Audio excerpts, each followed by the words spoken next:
네, 여러분 안녕하십니까? 삶으로 열어가는 아름다운 신앙 간증 프로그램 오직 주만이의 김현임입니다. 대문호 톨스토이는 그가 살던 시대의 기독교인들에 대해서 이렇게 말했다고 하는데요.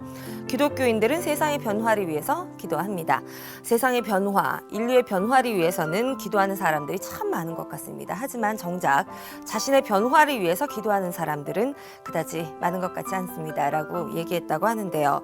예수를 믿고 구원은 받았지만 변화하지 않는 우리 크리스찬들을 비꼬는 말이 아닌가라는 생각을 해보게 됩니다. 우리의 삶도 돌아보게 됩니다.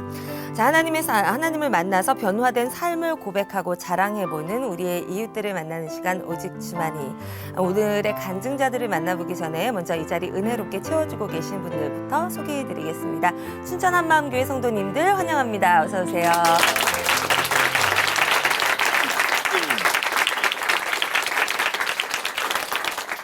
네, 오늘의 첫 번째 출연자를 여러분께 소개해드리겠습니다. 이분은 어릴 적에 아버지의 잦은 폭력으로 두려움과 또 공포를 많이 느끼셨다고 하는데요. 그렇게 자연스럽게 죽음에 대한 동경, 우울증 이런 것까지 오게 됐다고 합니다. 결혼을 해서는 바쁜 남편으로 인해서 더욱더 외롭고 힘든 생활을 하게 됐다고 하는데요. 아픈 몸으로 찾아갔던 병원에서는 몸의 병이 아니라 마음의 병이 있습니다. 라는 진단을 받게 됐다고 합니다.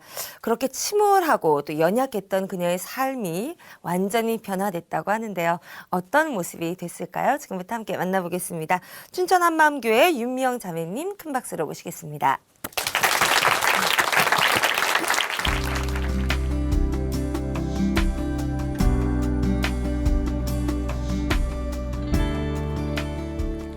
안녕하세요. 춘천 한마음교회 윤미영입니다. 저는 질병과 우울증으로 죽음을 두려워하며 살다가 예수님을 만나 영원한 삶을 소망하게 된 하나님의 은혜를 나누려고 합니다. 어렸을 때부터 저는 소심하고 말없는 아이였고 항상 웃는 얼굴이어서 사람들은 참 착하고 밝게만 보았어요. 그러나 이런 저의 겉모습과는 달리 마음은 굉장히 우울했어요. 왜냐하면 아버지의 잦은 폭력이 언제 누구에게 가해질지 몰라 우리 가족은 늘 공포에 시달렸고 항상 긴장되어 있었어요. 숨조차 쉴 수 없는 공포라고 할까요? 10살쯤이었던 걸로 기억하는데요. 이런 아버지의 폭행을 보면서 죽음에 대한 고민을 하게 되었어요. 죽으면 나는 어떻게 될까? 죽음은 고통스러운 걸까? 이런 고민의 끝은 지옥으로 연결되었고 알 수 없는 우울함에 시달렸어요. 제가 20살쯤 뉴스에서 현신 걸프전을 보도하는 거예요. 미국과 이라크 간의 전쟁이었는데 지구 반대편에서 일어난 전쟁 때문에 저는 그때부터 무섭고 두려워지기 시작했어요. 제 마음에는 이미 3차 대전이 시작된 거였거든요.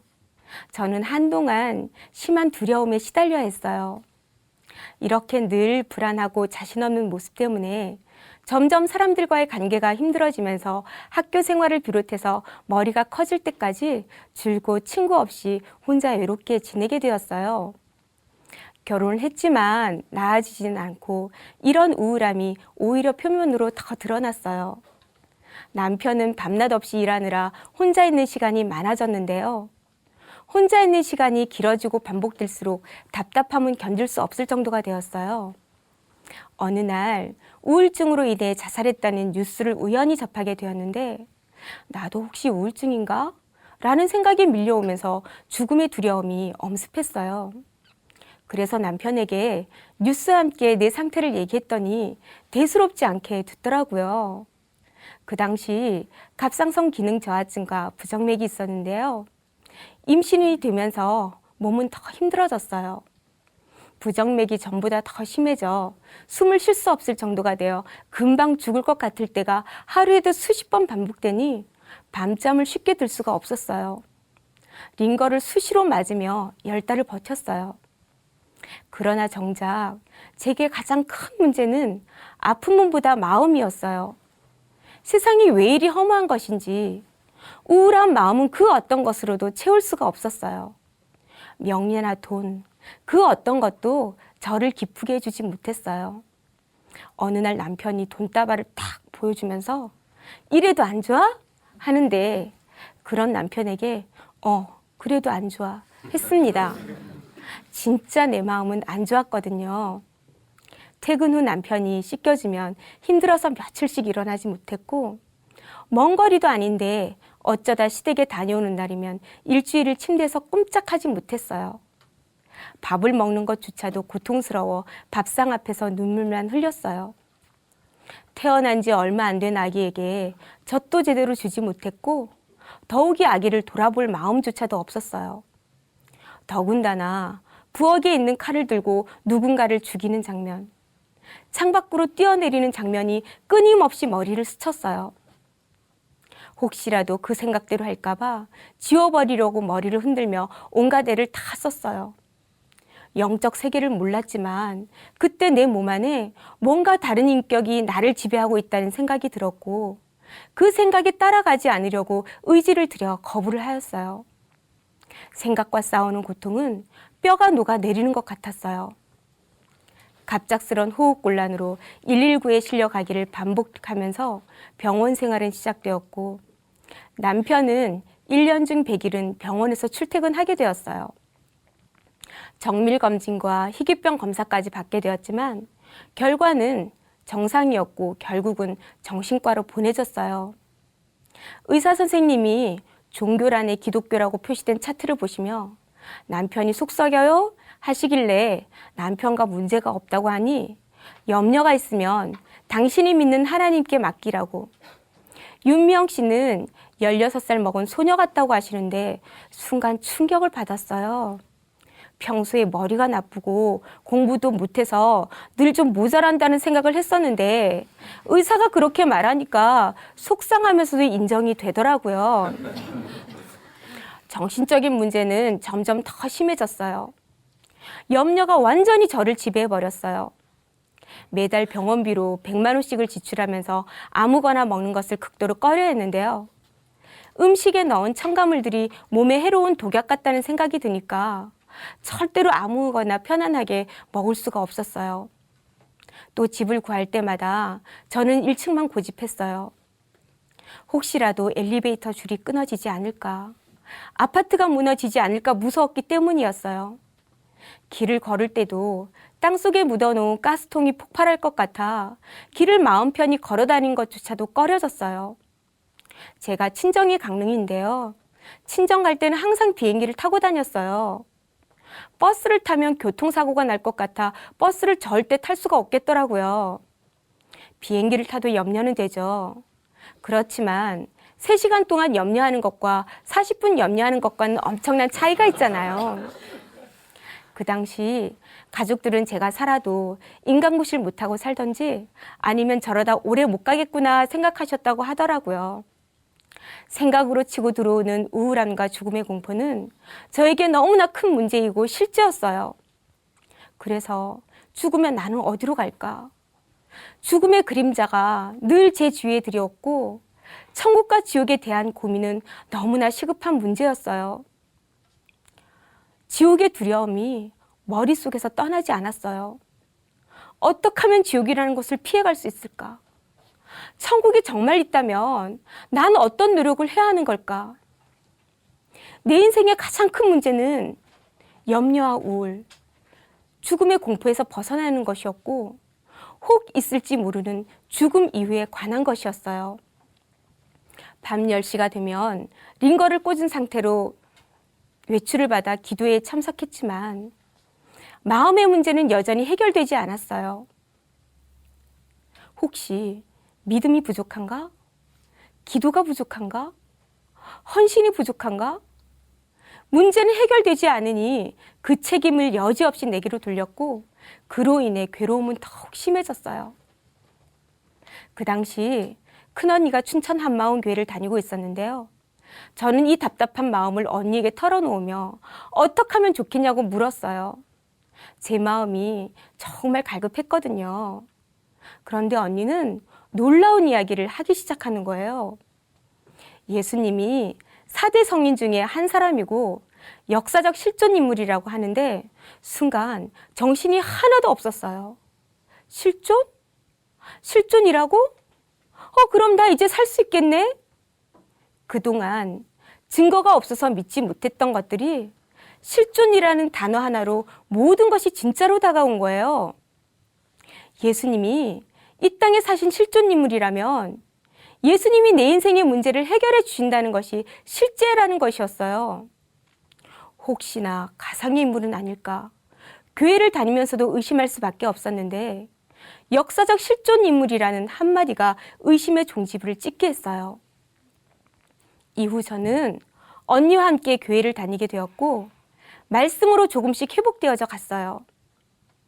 어느 날 전도사님과 말씀으로 교제를 나누게 되었는데요. 부활과 쇠피조물에 관한 말씀이었어요. 너무도 놀라운 말씀이 제 귀와 마음에 박히기 시작했어요. 그동안 알고 있던 예수님의 실존을 넘어서 놀랍게도 예수님이 부활하셨다는 거예요. 부활은 보이지 않는 하나님의 존재를 확증하는 증거였고 성경의 모든 말씀을 믿게 하는 증거였어요. 보이지 않는 영적인 것이 사실이 되는 순간 너무나 놀라운 일들이 일어났어요. 예수님이 십자가에서 죽으실 때 옛사람은 죽었고 부활하심으로 내가 새 창조물이 되었다는 거예요. 저는 이 말씀으로 오랫도록 알아왔던 마음의 병이 확 떠나가게 되었어요. 염려와 우울과 공포는 더 이상 나의 것이 아니었어요. 그것은 옛사람이었어요.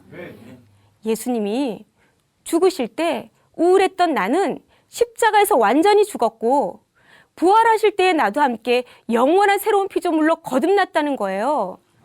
늘 죽음과 지옥의 공포에 시달렸던 그것은 이제 내가 아니라 십자가에서 죽은 옛사람이고 거듭난 나는 죽음을 두려워하는 존재가 아니었던 거예요. 예수님이 내 머리 되시고 나는 예수님과 완전히 연합되어 거룩할 뿐 아니라 항상 기뻐하는 존재였던 거예요. 우울한 나, 그것은 내가 아니었어요. 예수님이 죽으시고 부활하심으로 새롭게 창조된 나의 진짜 신분을 발견하게 된 거예요. 나의 신분은 예수 안에서만 발견되는 것이었어요. 마귀가 넣어주는 생각에 이리 끌려다니고 저리 끌려다니던 삶은 끝났어요. 나 자신을 비하하고 열등감에 눌렸던 삶은 끝났어요. 예수님의 부활은 예수님만의 부활이 아니라 동시에 나의 부활이기도 했어요. 예수 안에 나는 조금도 부족함이 없는 너무도 귀한 존재였어요. 예수님이 사망 권세를 이기셨으니 나도 죽음을 이겼고 예수님이 천국의 주인이시니 나도 천국을 소유한 자였어요. 죽음을 두려워하는 자가 아니라 영생을 사모하는 자, 그것이 진짜 나였습니다. 저는 너무 기뻤어요. 죽기를 무서워 일생에 매어 종로를 타며 살았고 우울과 건강 염려로 사로잡혀 살았던 저는 부활의 복음으로 완전히 해방되었어요. 저의 시선이 영원한 것으로 바뀌었어요. 영원히 사는 하늘나라를 바라보고 내가 아닌 주인이신 예수님을 바라보게 되었어요. 복음이 저를 살렸습니다. 부활하신 예수님은 생명의 주인이시며 육체와 마음 모두 예수님의 것이었어요. 복음은 제 인생의 전부가 되었어요. 나는 외로워. 나는 외톨이야. 사람들은 나를 싫어해. 이런 생각에 완전히 사로잡혀 살았었는데 속았구나. 이건 내가 아니구나. 이놈이 나를 종삼았었구나.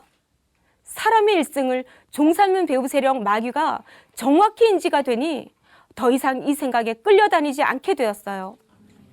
예수님이 주시는 생각 외엔 어떤 것도 저를 종삼을 수 없어요. 저는 예수님의 것이기 때문이에요. 이제 저는 가리는 것 없이 아무거나 잘 먹고요. 그렇게 1층만 찾아다녔는데 저 이사했습니다. 무려 8층으로요. 그동안 볼 수 없었던 동네 풍경을 고층에서 내려다보며 하나님이 베푸신 자연을 마음껏 누리게 되었어요. 마음 놓고 걸어 다니지도 못했었는데 저 면허도 땄습니다. 일산, 김포, 파주로 지체들을 태우고 다니며 복음의 사역지를 넓혀가고 있어요. 차를 몰고 다니는 기분은 걸어 다니는 사람은 절대 알 수 없더라고요. 내 몸 하나 추스리기도 힘들어 다른 사람의 도움 없이는 아무것도 할 수 없었는데 이제는 제 손으로 집안 살림을 척척해 나가는 주부구단이 되었어요. 지금은 하나님께서 건강을 주셔서 하루 종일 바쁘게 움직여도 힘들지 않고 오히려 지체들을 섬기는 것이 저의 낙이 되었어요. 어떤 사람들은 그렇게 손님들이 오고 가고 하면 힘들 거라고 늘 생각하시는데요. 오히려 너무 즐겁고 기뻐요. 많은 사람들을 섬길 수 있다는 것이 얼마나 좋은지 몰라요. 어쩌면 세상에 없을지도 모르는 보잘것없는 인생을 부활의 복음으로 살리시고 하나님의 자녀로 기쁨과 소망 가운데 살게 하셨어요. 제 병은 오직 복음으로만 해결할 수 있었어요. 마음과 육체가 회복되니 자연스럽게 다른 사람들을 돌아보게 되더라고요. 어느 날 우울증이 심한 한 어머니를 만나게 되었는데요. 제가 찾아가도 불을 켜지 않으시고 항상 누워만 계시는 거예요. 그런데 우울증이 어떤 건지 제가 먼저 경험을 했잖아요. 그러니까 먼저 마음을 위로해드리고 싶더라고요.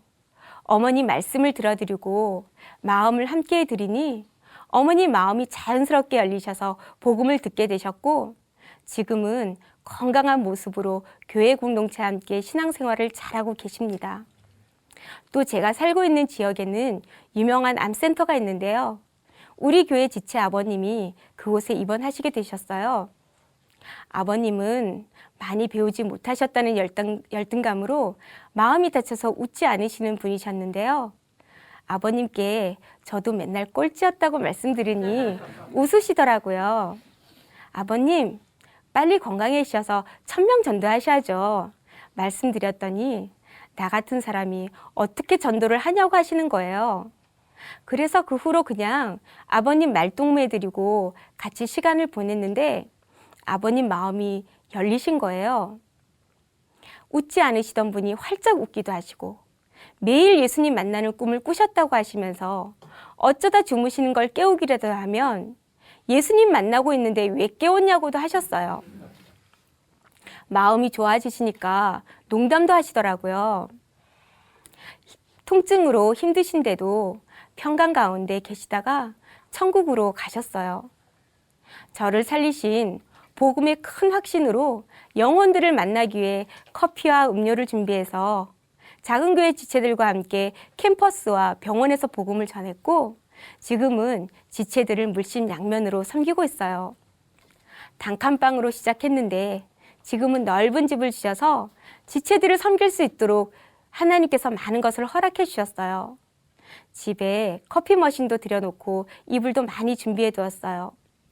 언제 몇 명의 손님들이 오시든 상관없이 함께 먹고 말씀으로 교제할 수 있도록 모든 것이 준비가 되어 있어요. 들어가도 복을 받고 나갈 때도 복을 받는 가정으로 늘 사람들의 발길이 끊이지 않아요. 전에는 남편이 갖다 주는 돈다발이 좋지가 않았는데 이제는 그 돈다발이 참 좋아요. 왜냐하면 주님이 주신 그 돈으로 지체들을 마음껏 섬길 수 있으니까요. 매일 혼자였던 제가 이제는 공동체 지체들과 함께 하니까 외롭지도 우울하지도 않아요. 예배, 전도 모임으로 공동체와 항상 함께 하니까 생각을 뺏기지도 않아요. 우리 작은 교회는 애기 엄마들로 구성이 되었는데요. 낮에 모여 영혼들을 위해 기도하고 복음을 전하고 또 복음을 듣고 굴복하는 성령의 역사를 보고 있어요. 예전에 우리 집에서 작은 교회 기도 모임을 1년 정도 했었는데요. 모임 때마다 식사를 준비해서 함께 먹고 기도했었는데 그 중에 한 지체가 그것을 보고 자기 집을 예배 장소로 오픈을 하면서 제가 했던 그대로 지체들을 섬기는 거예요. 그 지체는 처음에 공동체에 함께 하는 것은 몰랐는데 저와 함께 하면서 섬기는 사람으로 바뀌었어요. 지금은 다른 지역으로 이사를 가서 그곳에서도 섬기는 자로 쓰임을 받고 있어요. 작은 교회 지체 모두가 복음의 일꾼이 되기 위해 믿음의 진보를 보이며 교회를 세워가고 있어요. 예수님께서 베드로에게 네가 나를 사랑하면 내 양을 먹이라 말씀하신 것처럼 저도 그 사명을 따라 복음을 전하고 작은 교회를 섬기며 양육하고 있어요. 주님의 은혜로 덤으로 얻은 인생입니다. 천국에서 예수님 만날 때까지 이 복음을 위해 주께서 주신 인생과 물질과 생명이 다 드려지기 원합니다. 감사합니다.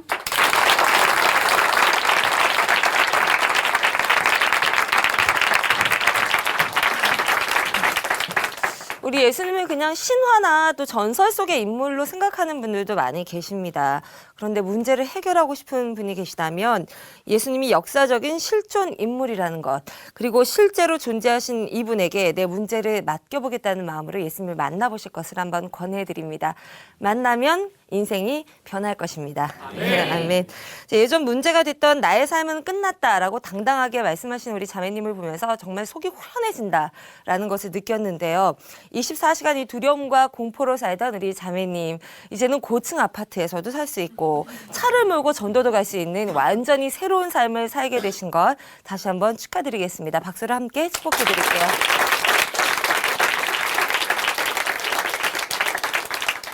네, 오늘도 믿음의 아름다운 고백을 통해서 은혜로운 시간 함께 나눠가고 있습니다. 삶으로 열어가는 아름다운 신앙간증 프로젝트 오직 주만이, 이제 두 번째 간증자를 여러분께 소개해드리려고 합니다. 이분은 어릴 때부터 전 세계를 여행하면서 돌아다니는 삶을 꿈꿨다고 하는데요. 어릴 적 호주에서 6개월 살면서 이거다. 우리나라가 아니다. 이민을 가야겠다라는 꿈을 갖게 되셨다고 합니다. 그러던 그녀가 한국에서 만난 이 토종 한국 남자가 이녀의 삶을 완전히 이 삶을 바꿔놨다고 하는데요. 이 분의 삶은 어떤 모습으로 변화가 됐을까요? 함께 이야기 들어보도록 하겠습니다. 춘천 한마음교회 강민경 자매님 큰 박수로 모시겠습니다.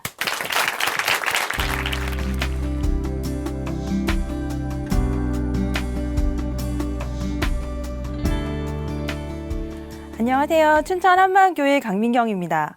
여행용 캐리어 가방, 공항, 이국에서의 삶. 저는 이런 단어만 들어도 가슴이 쿵쾅쿵쾅 뛰던 사람이었어요. 해외여행, 해외연수, 유학, 이민까지 좁고 답답한 한국 땅을 벗어나 넓고 풍요로운 외국에서의 삶을 꿈꾸던 제가 부활하신 예수님을 만나 영원한 천국의 삶을 준비하는 사람이 되었는데요. 오늘 이 간증을 나누려고 합니다.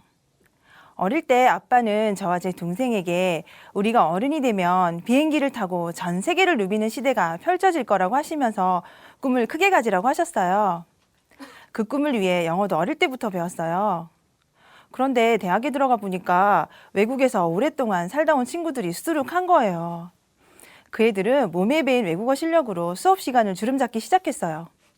저도 영어라면 고등학교 때까지는 학교 대표로 대회에 나가서 입상도 여러 번 할 만큼 자신이 있었는데도 그 애들 앞에서는 주눅이 들었어요. 또 친구들이 어학연수를 다녀오면 영어만 배워오는 게 아니라 세련되고 합리적인 외국 문화도 배워오는 거 보면서 무슨 일이 있어도 해외연수는 다녀와야겠다고 생각했어요. 하지만 대학 입학 후에 아버지의 사업이 부도가 나면서 해외연수 같은 건 꿈도 꿀 수 없었어요. 그래서 저는 졸업하기 전에 취업을 하고 첫 회사에서 1년간 돈을 모아서 호주로 떠났습니다. 이때부터 외국 생활에 대한 동경이 시작됐어요.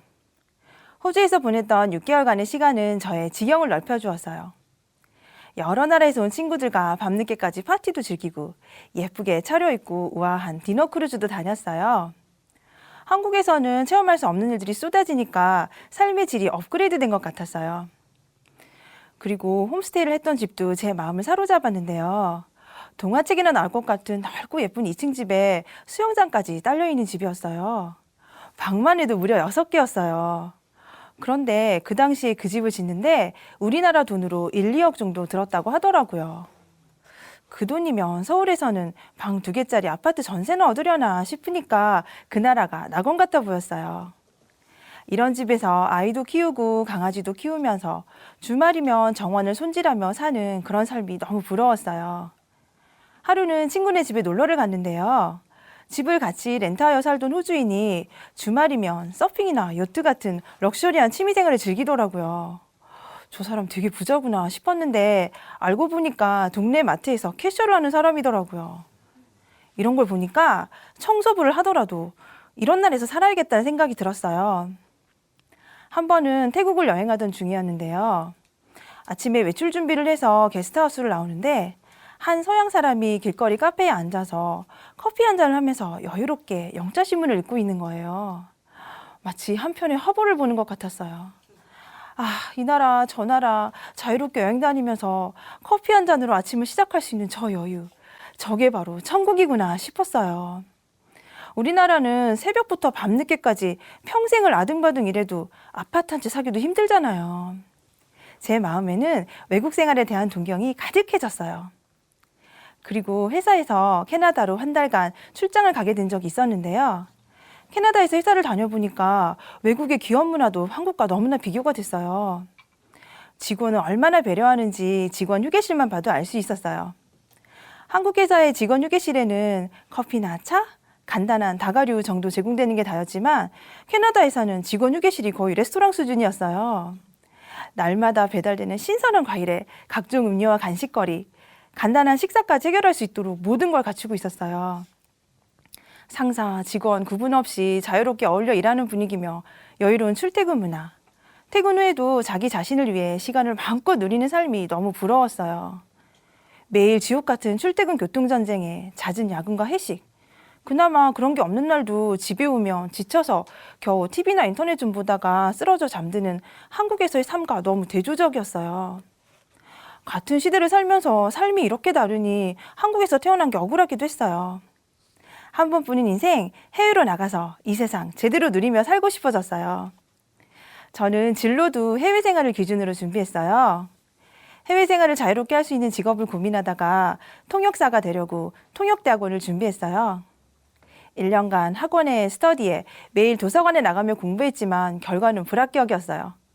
하지만 통역사 자체가 제 꿈이 아니니까 다시 그 과정을 반복하고 싶진 않더라고요. 그래서 외국 나갈 기회가 많을 것 같은 외국계 기업에 들어갔어요. 그런데 막상 회사에 들어가 보니까 일만 많고 해외 나갈 기회는 별로 없더라고요. 그래도 휴가를 자유롭게 쓰면서 1년에 한 번씩은 꼭 해외여행을 다녀왔어요. 그런데 여행이라는 게 하면 할수록 더 목이 말라서 한국에 돌아오자마자 바로 다음에 어디로 나갈지 계획하는 시기였어요. 그러다 보니 이제 몇 박 며칠 해외 여행하는 걸로는 만족할 수가 없고 외국에 정착하고 싶어졌어요. 그래서 유학을 준비했어요. 보통은 유학이라는 게 하고 싶은 공부가 있어서 목표가 확실한 사람들이 준비하는 거잖아요. 그런데 저는 그런 것도 아닌데 한 달에 40만 원씩 하는 유학 준비학원에 들어갔어요. 그 클래스에 들어가기 위해서도 시험을 봐야 될 정도로 열정과 목표가 확실한 사람들만 모이는 곳이었어요. 그러니 저는 회사 다니랴 공부하랴 금방 지칠 수밖에 없었어요. 그 무렵에 지금의 남편을 만나게 됐어요. 남편은 처음 만나는 날부터 자기는 예수님 믿는 사람이라고 하면서 저에게 복음을 전하더니 평생 복음 전하는 일에 올인하며 살 건데 함께 해줄 수 있냐고 물었어요. 정말 제 스타일이 아니었어요. 저는 결혼을 한다면 교포나 유학생처럼 외국 생활에 길을 열어줄 수 있는 그런 사람을 원했거든요.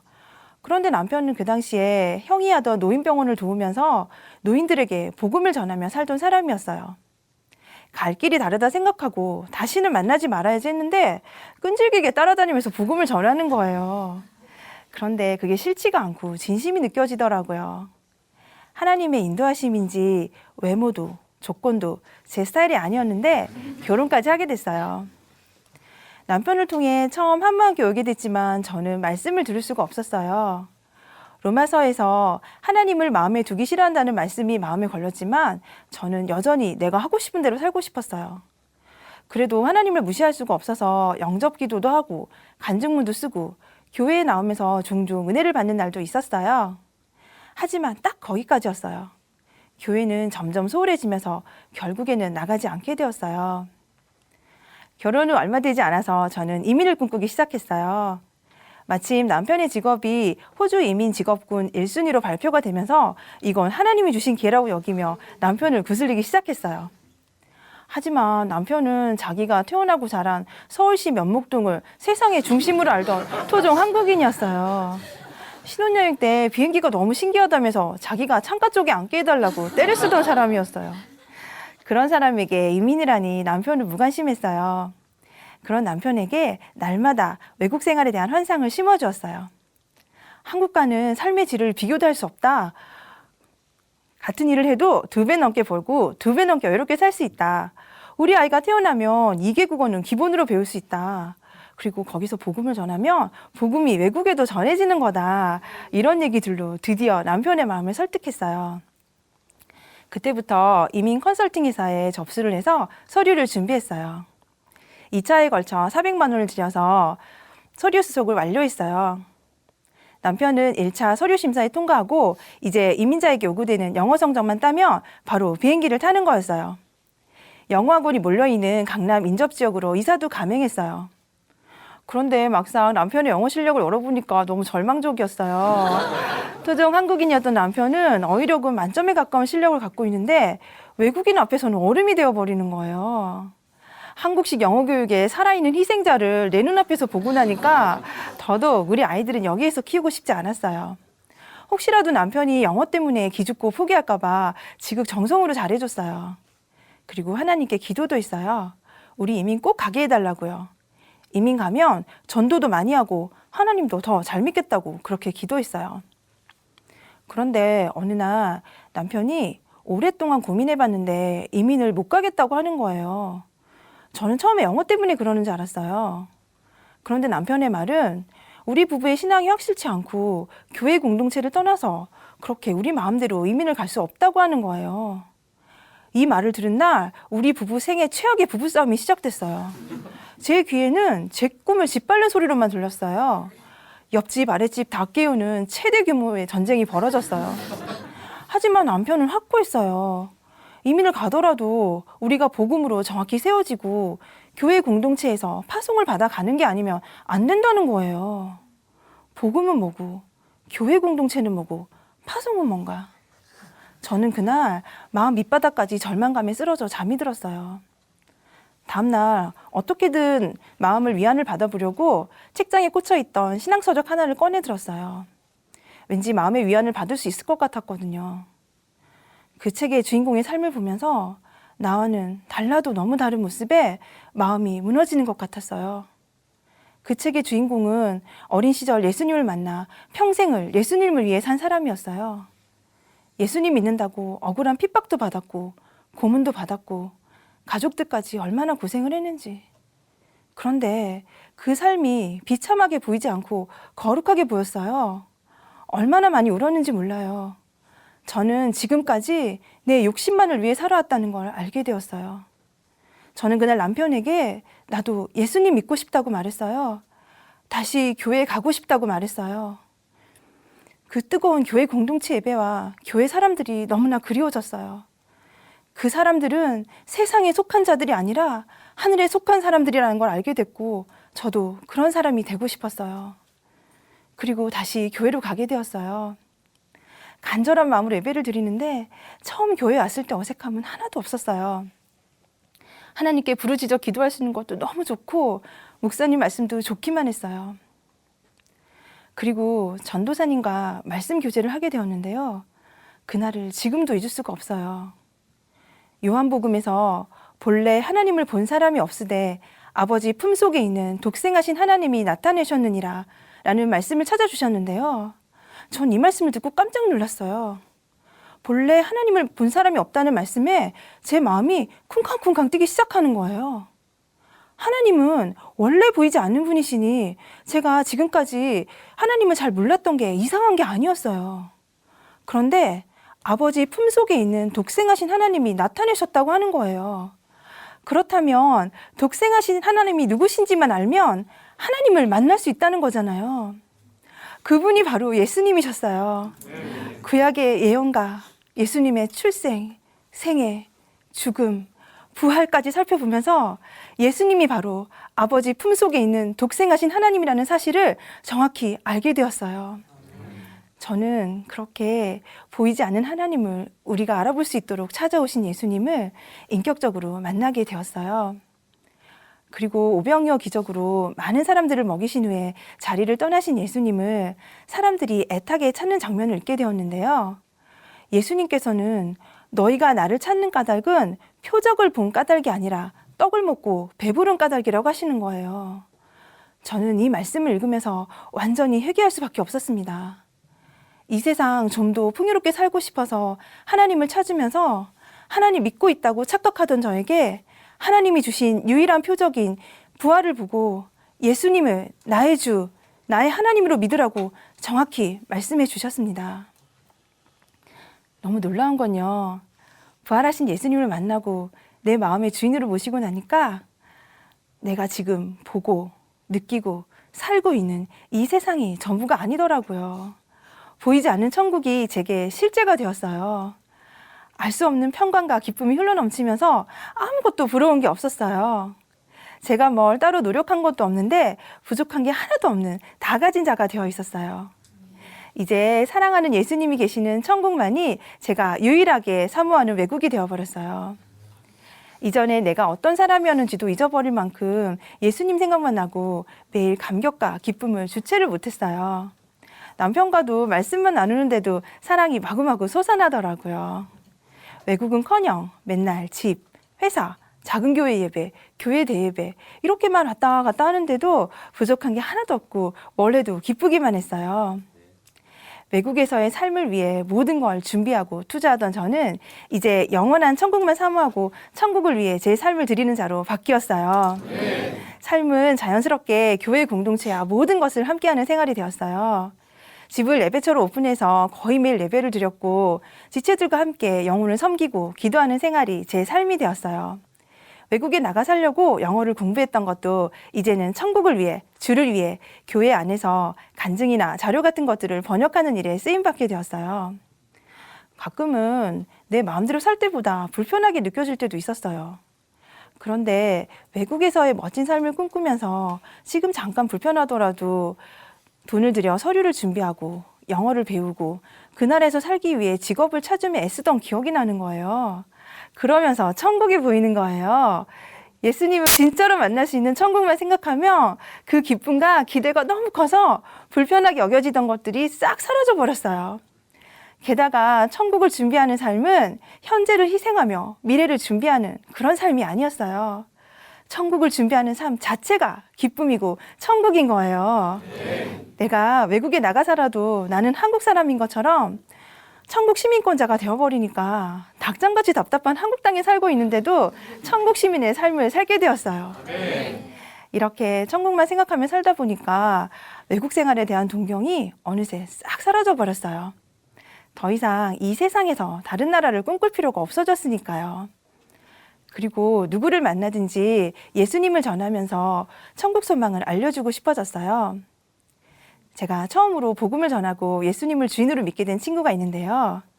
그 친구는 하나님을 믿고 싶어서 성경을 읽어봐도 천지창조부터 믿을 수 없다고 하면서 어떻게 믿어야 될지 모르겠다고 했어요. 친구에게 복음을 전하고 작은 교회에서 함께 예배를 드렸는데 그 친구가 부활하신 예수님을 주인으로 믿게 되었어요. 그때 느꼈던 기쁨은 지금도 잊을 수가 없어요. 한 번은 호주에서 만났던 친구들이 한국에 놀러 온 적이 있었어요. 예전에는 외국에서 친구들이 놀러 오면 신촌이며 명동이며 놀기 좋은 곳들을 누비면서 한국의 음주 가문 문화를 소개하기 바빴는데요. 그날은 꼭 복음을 전해야 되겠다는 생각이 들었어요. 그래서 영어 전도지를 가지고 나가서 간단하고 명쾌하게 복음을 전했습니다. Jesus resurrected to be your Lord. 예수님이 우리의 주인 되어주시기 위해 부활하셨어. 이렇게 말했더니 그중 한 친구가 resurrect? 부활? 이러면서 그 자리에서 전도지를 꼼꼼히 읽어보더라고요. 부활만 확실하면 외국인에게 복음을 전하는 것도 어렵지 않았어요. 또 한 번은 말씀을 못하시고 의식이 혼미한 상태로 요양병원에 계시는 할머니를 찾아뵙게 된 적이 있었어요. 그날 남편과 저는 함께 기도하고 할머니께 복음을 전했습니다. 말도 통하지 않고 의식도 혼미한 할머니께 어떻게 복음을 전할 수 있을까 고민을 했는데요. 복음을 전하는 것은 어렵지 않았어요. 우리는 할머니께 할머니, 예수님이 죽으시고 부활하셨어요. 예수님이 부활하셔서 할머니의 주인이 되어주셨어요. 예수님을 주인으로 모셔야 해요. 예수님이 주인이면 천국에 갈 수 있어요. 이렇게 말씀드리며 예수 부활, 예수 주인, 천국 이렇게 써서 보여드렸어요. 할머니가 대답은 못하셨지만 할머니 믿으시고 아멘 하시면 손을 머리에 올려보세요. 이렇게 말씀드렸더니 할머니가 손을 머리에 올리셨습니다. 할머니가 건강하셨을 때 이 복음을 전해드리지 못한 것 때문에 너무나 마음이 아팠지만 말이 통하지 않고 의식이 혼미해도 복음을 전할 수 있어서 너무나 감사했어요. 이 복음을 전하며 천국을 준비하는 삶은 이 세상 어디에서도 누릴 수 없었던 최고의 삶이었습니다. 제가 만약 부활하신 예수님을 만나지 못했다면 저는 이 나라 저 나라 돌아다니면서 아침에 커피 한잔 하는 여유를 위해서 제 평생을 다 바칠 뻔했어요.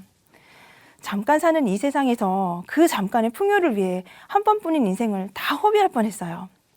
하지만 예수님께서는 한 번 사는 이 인생을 잠깐 사는 이 세상이 아닌 영원한 천국을 위해 살 수 있게 해주셨습니다.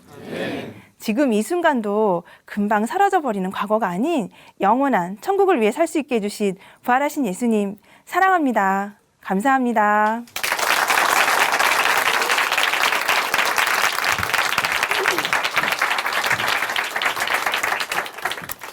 타인의 삶에 대한 그 동경에서 기쁨이 샘솟는 만족이 넘치는 삶으로 완전히 변화된 삶을 살고 계시네요. 외국에 대해서 이야기할 때 예전에는 눈이 반짝반짝 했을 텐데 지금 천국에 대한 이야기를 하는 걸 보니 그 동공이 반짝하는 모습이 정말 아름답게 느껴졌습니다. 자매님의 말씀을 들으면서 우리 크리스천이 예수를 믿는 이유가 뭘까라고 생각을 해봤는데 혹시 오병이어의 기적을 본 사람들이 예수님을 왕으로 삼으면 그저 남들보다 배부르고 풍요롭게 살 수 있기 때문에 예수님을 따르는 삶을 선택했던 거 아닐까, 우리도 그런 삶을 따르고 있는 것이 아닐까라는 생각을 해보게 됐습니다. 크리스천이란 예수님이 우리 삶의 주인이 되신다는 것이죠. 예수님의 말씀을 따라서 예수님의 삶을 따라가는, 그분을 온전히 닮고 그분을 온전히 따라가는 삶이 아닌가 생각해보게 됐습니다. 자, 오늘 이 시간 이제 마쳐보려고 하는데요. 은혜로운 시간 보내셨나요? 네. 자, 이 시간 찬양과 함께 마무리해보도록 하겠습니다. 러브트리가 불러주실 공명은 예배할 때 가장 행복합니다입니다. 이 찬양 들으면서 오늘도 은혜로운 하루 보내시기 바랍니다. 감사합니다.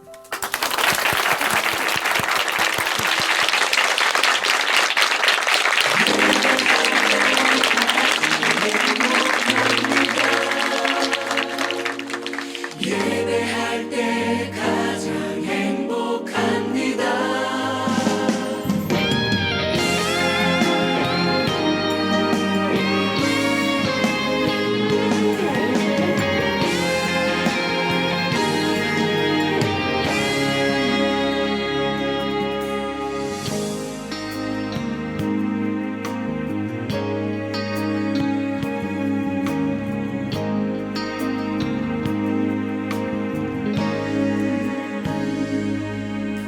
숨이 찰 정도로 힘든 순간이 와도 눈물이 쏟아지는 슬픔이 와도 내 평생에 놓을 수 없는 마음속 깊은 곳부터 지금 이 순간이 마지막일지라도 마지막 순간에 나 고백할 노래, 내 평생에 놓을 수 없는 마음속 깊은 곳부터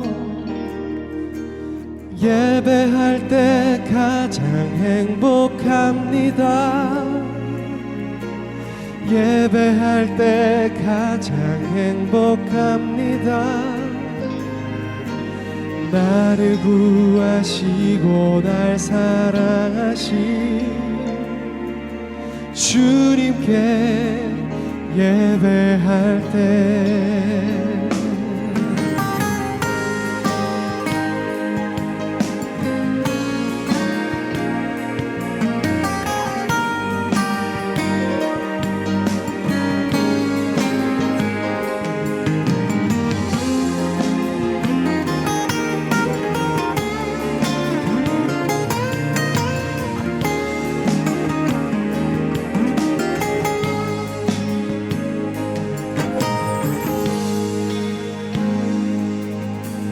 지금 이 순간이 마지막일지라도 마지막 순간에 난 고백할 노래 내 평생에 놓을 수 없는 마음속 깊은 곳부터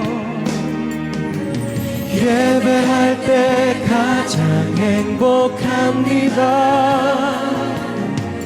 예배할 때 가장 행복합니다. 나를 구하시고 날 사랑하신 주님께 예배할 때